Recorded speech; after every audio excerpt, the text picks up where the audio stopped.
In the last 40 years, the number of extreme precipitations and floods has quadrupled worldwide.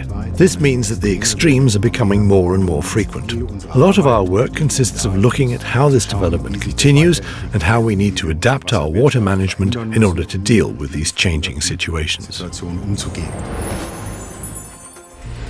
My name is Thorsten Wagener. I'm a hydrologist and I want to understand how our water cycle is changing. We use computer models to simulate how climate change and other human activities are affecting the water cycle.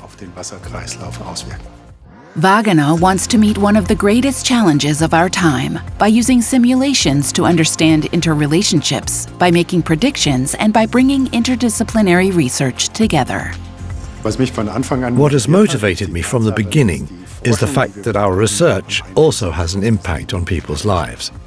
I don't think this has ever been clearer for us than right now in the context of water. In Potsdam, the Research Cluster for Water, Environment and Society is currently being built. Here, Wagener will play a key role. How does climate change influence hydrological processes? What precipitation events and hazards should we expect? Where will it become more dry, and where will we have more rainfall in the future? Not only since the catastrophic R Valley flood in the summer of 2021 has it become clear that a better understanding of global changes and local consequences can be crucial. What we're concerned with is understanding how these extremes affect different areas.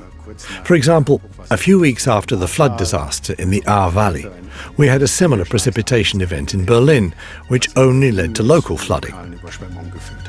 And that's because the topography is different. There's no slope and the soil is very permeable. We have to try to understand where the hazard potential is high and where it is low.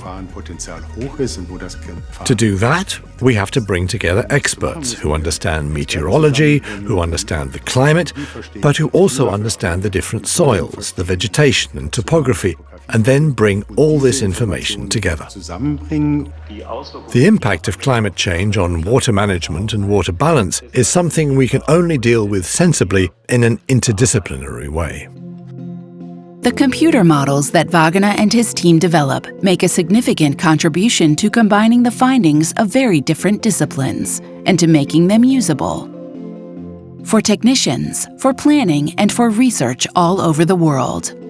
How do climate, terrain, and usage interact? What factors are changing this framework?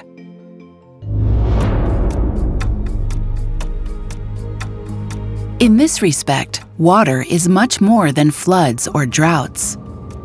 It is also the basis of all life and of our life together as a society. What fascinates me about hydrology is its social relevance. As a student, I went to Ethiopia and got to know all aspects of the water problem. For me, it was an extremely eye-opening process. If you understand the system, the natural system, the technical system, and the social system, then you can really achieve something. Water knows no borders. This applies to climatic changes as well as to scientific connections.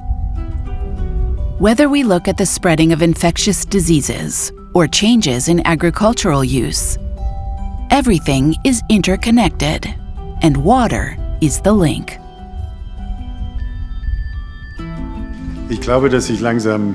I believe that the idea that our environment is relatively complex is slowly gaining ground. The world we live in is relatively complex, and we cannot apply simplistic solutions in order to change or positively influence this complex environment. Wagener's motivation is to do research that actively helps make a difference.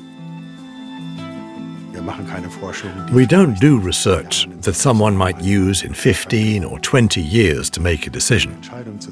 We're much closer to the decision makers. Basically, there's a great need to put our research into practice as quickly as possible. And in this way, help with this century's major challenge, climate change.